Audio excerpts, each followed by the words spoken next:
ఐశ్వర్య లోపలికి వెళ్ళి స్కూల్లో చదువుతూ ఉంటే బయట నుంచే ఛాయ అయితే టీచర్ అడిగిన క్వశ్చన్స్కి ఆన్సర్ చెప్తూ ఉంటుంది. ఇంతలో వరలక్ష్మి ఆ వెనకనే ఉంటుంది. వెనకనే ఉండి ఛాయని అబ్జర్వ్ చేస్తూ ఛాయ ఏం చెప్తుందో అవన్నీ వింటూ ఉంటుంది.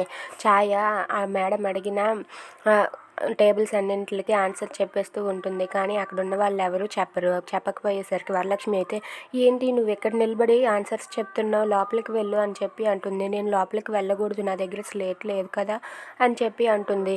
స్లేట్ లేకపోతే వెళ్ళకూడదా, ఎందుకు వెళ్ళకూడదు, పద నేను తీసుకుని వెళ్తాను, నువ్వు వాళ్ళందరికన్నా అన్నిటికీ ఆన్సర్స్ చెప్తున్నావు కదా, నువ్వే ఉండాలి లోపల, పద అని చెప్పి లోపలికి తీసుకుని వెళ్తుంది. ఇంతలో లోపల టీచర్ అయితే అందరికీ అడుగుతూ ఉంటుంది. ఇప్పుడు టేబుల్స్ చెప్పండి, నేను ఎంతవరకు చెప్పాను కదా అంటే, ఏంటి మీ ఎవరికి రావా అనేసి ఎవరు చెప్పకపోయేసరికి అలాగ అంటుంది.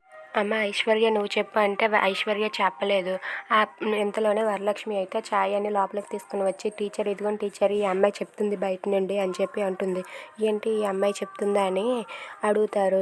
అవును ఈ అమ్మాయి అన్ని టేబుల్స్ చెప్తుంది అని అంటారు. ఇంతలో ఛాయ అయితే ఏడుస్తూ ఐశ్వర్య వైపు చూస్తుంది. ఐశ్వర్య ఛాయ అని చెప్పనివ్వకుండా తన చేయిని అడ్డు పెట్టేస్తుంది.